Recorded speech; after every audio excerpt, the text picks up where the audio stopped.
तो स्टूडेंट, स्वागत है आप सभी का पॉलिटेक्निक के number 1 channel Pandey ji technical में। आज के इस वीडियो के माध्यम से स्टूडेंट हम कुछ ऐसे प्रश्नों के बारे में चर्चा करेंगे जो कि आपके प्रवेश परीक्षा के दृष्टिकोण से इतने ज्यादा इंपॉर्टेंट है कि लगभग आप यदि प्रीवियस 10 ईयर का अगर पेपर भी अगर आप सॉल्व कर लेंगे तो इनमें से एक दो प्रश्न आपके हर सेट में मिल जाएंगे और ये चीजें आपकी बहुत ज्यादा इंपॉर्टेंट है ना। एक प्रश्न जो है आपका 4 नंबर का पूछा जाता है, तो 2-3 प्रश्न अगर आपसे एक ही चैप्टर से पूछ दिए गए तो आप समझ सकते हैं कि 12-14 नंबर आपका इंक्रीज कर जाएगा, जो कि आपके गवर्नमेंट कॉलेज को लेने में काफी ज्यादा हेल्प करेगा। तो ये आपका जो चैप्टर है बच्चे, ये आपका है लाइट चैप्टर से, और लाइट चैप्टर का बच्चे क्वेश्चन है। और क्वेश्चन क्या कह रहा है, ध्यान से सुनिएगा इस क्वेश्चन को। क्वेश्चन ये कह रहा है बच्चा कि समतल दर्पण की फोकस दूरी कितनी होती है ना। ये आपसे पूछा जा रहा है कि फोकस दूरी जो होती है आपके समतल दर्पण की, ये कितनी होती है। आप यहां से देख सकते हैं बच्चे कि आपके पास जो है ये 4 ऑप्शन दिया गया है। पहला ऑप्शन है 0, दूसरा है आपका अनंत, तीसरा है आपका 25 सेंटीमीटर, चौथा है आपका -25 सेंटीमीटर, है ना। तो 25 सेंटीमीटर -25 सेंटीमीटर होने का तो बच्चे कोई सवाल ही नहीं होता है ना। तो आप यहां से बच्चे कई सारे स्टूडेंट कंफ्यूज हो जाते हैं कि समतल दर्पण की फोकस दूरी को हम अनंत लें या फिर समतल दर्पण की फोकस दूरी को हम 0 लें। देखिएगा स्टूडेंट, बिल्कुल कंफ्यूज आपको नहीं होना है ना। समतल दर्पण की जो बच्चे फोकस दूरी होती है, यह फोकस दूरी आपकी अनंत होती है ना। समतल दर्पण की फोकस दूरी कितनी होती है, तो अनंत होती है। ठीक है, ये पहला क्वेश्चन है। अब आपको एक इंपॉर्टेंट इंफॉर्मेशन स्टूडेंट आपको ये देना है कि अगर आप, ठीक है, अगर कोई भी स्टूडेंट धुरंधर बैच में ऐड होना चाहता है, धुरंधर बैच में बिल्कुल अगर कोई स्टूडेंट ऐड होना चाहता है और अपने प्रवेश परीक्षा की शानदार तैयारी करना चाहता है, तो वो दिए गए नंबर 88 26 39 60 22 इस नंबर पे कॉल करके वो जो है स्टूडेंट जुड़ सकता है और अपने सरकारी कॉलेज में एक सीट अपनी फिक्स कर सकता है ना। तो इतनी चीजें आपने यहां से ध्यान दीजिए। आइए यहां पे मैं जो है क्वेश्चन नंबर 2 के सामने चलता हूं। क्वेश्चन नंबर दूसरा आपका बच्चे ये कह रहा है कि समतल दर्पण के सामने, ध्यान दीजिएगा, समतल दर्पण के सामने एक वस्तु है आपकी और ये वस्तु आपकी दर्पण से 10 सेंटीमीटर की दूरी पर रखी गई है ना। दर्पण से वो वस्तु आपकी 10 सेंटीमीटर की दूरी पर रखी गई है, तो दर्पण से प्रतिबिंब की दूरी कितनी होगी, ये पूछ रहा है आपका। दर्पण से प्रतिबिंब की दूरी आपसे पूछी जा रही है यदि आपका समतल दर्पण के सामने कोई वस्तु जो है दर्पण से 10 सेंटीमीटर की दूरी पर रखी गई है। ध्यान दीजिएगा, समतल दर्पण की आकृति बच्चा अगर पूछता है तो नॉर्मली इस तरीके से आप बनाते हैं, है ना। ये है आपका क्या चीज बच्चे, ये है आपका समतल दर्पण, है ना। क्या है आपका ये है आपका समतल दर्पण।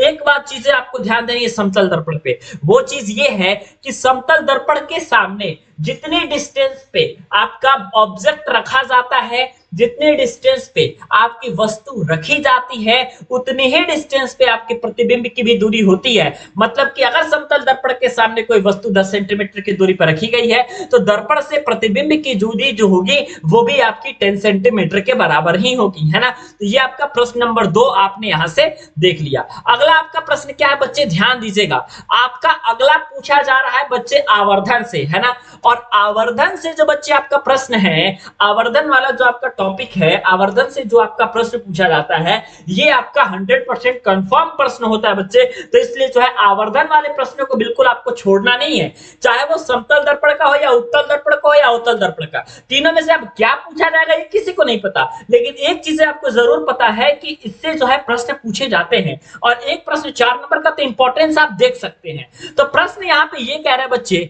कि समतल दर्पण द्वारा निर्मित प्रतिबिंब का जो आवर्धन होता है ये कितना होता है ना। ध्यान दीजिएगा, प्रतिबिंब की लंबाई तथा प्रतिबिंब की ऊंचाई या लंबाई कह सकते हैं अपॉन में वस्तु की ऊंचाई या लंबाई कह सकते हैं, इसका अनुपात जो होता है सदैव आवर्धन के बराबर होता है। समतल दर्पण के केस में बच्चे ये होता है कि जितना लंबा आपका ऑब्जेक्ट रहेगा, जितनी ऊंचाई का आपके पास ऑब्जेक्ट रहेगा, उतनी ही ऊंचाई का आपके पास प्रतिबिंब भी बनेगा। यदि आपका ऑब्जेक्ट और ऊंचाई और आपके इमेज की ऊंचाई ये दोनों अगर बराबर है तो कट के 1 आ जाती है, तो आपका आंसर होता है समतल दर्पण द्वारा जो आपका निर्मित प्रतिबिंब होता है इसका आवर्धन सदैव 1 होता है ना। नेक्स्ट आपका चीजें ये है बच्चे कि यदि आप धुरंधर बैच में बच्चे जुड़ना चाहते हैं, बिल्कुल आप चाहते हैं कि 100% आपकी जो है 100% आपका सिलेक्शन हो सरकारी कॉलेज में, वो भी आपके टॉप सरकारी कॉलेज में, इसलिए जो है आपको इस नंबर पे कॉल जरूर करना पड़ेगा।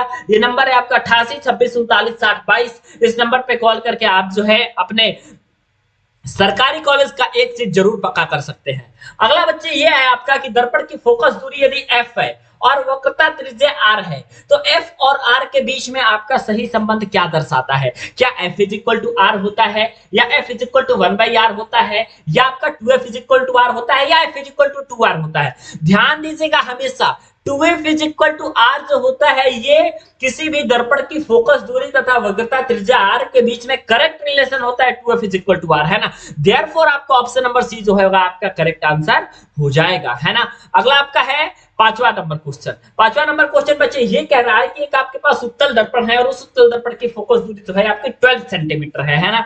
उत्तल दर्पण की फोकस दूरी कितनी है बच्चे? तो आपके पास 12 सेंटीमीटर उत्तल दर्पण की फोकस दूरी दे रखी है। आपसे ये पूछ रहा है कि दर्पण की जो उत्तल पृष्ठ होगी, इस उत्तल पृष्ठ की आपकी वक्रता त्रिज्या कितनी होगी? फिर से हम स्टूडेंट वही वाला फॉर्मूला यूज करेंगे जो फॉर्मूला हमने पढ़ा है, और वो फॉर्मूला हमने क्या पढ़ा है? हमने पढ़ा है 2f is equal to are, और अगर आपका f दे दिया है 12 सेंटीमीटर, ध्यान दीजिएगा f अगर आपका 12 सेंटीमीटर दे दिया है तो r is equal to 2f यानी कि 2 into 12, तो r इज इक्वल टू आपका हो जाएगा बच्चे क्या चीज? 24 सेंटीमीटर, है ना। तो r इज इक्वल टू आपका 24 सेंटीमीटर यहाँ पे आप लोगों ने देख लिया, है ना। तो इस तरीके के क्वेश्चन जो बच्चे प्रवेश परीक्षा में 100% पूछे जाते हैं, ये इंपॉर्टेंट टॉपिक है आपका, ठीक है। चलिए,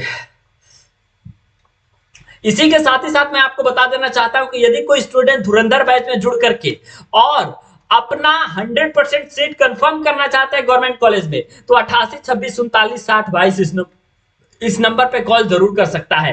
इस नंबर पे कॉल करके बच्चे आप धुरंधर बैच में जुड़ सकते हैं, और धुरंधर बैच में आप लोग इतने अच्छे तरीके से तैयारी करेंगे, प्लस आपको गाइडेंस दिया जाएगा बच्चे, स्पेशल गाइडेंस आपकी काउंसलिंग के समय, जो आपके समय बहुत महत्वपूर्ण होता है बच्चे काउंसलिंग का, क्योंकि काउंसलिंग के समय ही आपको कॉलेज को फिल करना होता है, ट्रेड को फिल करना होता है, इसलिए जो है ये सारी चीजें आपके लिए बहुत ज्यादा इंपॉर्टेंट है। इसलिए सिर्फ और सिर्फ आपके 250 रुपए फीस में आपको 88 26 39 60 22 इस नंबर पे कॉल करना है, और कॉल करके बच्चे आपको धुरंधर बैच में जुड़ जाना है ना। तो ये वीडियो कैसी लगी आप लोग एक बार कमेंट करके जरूर बताइएगा।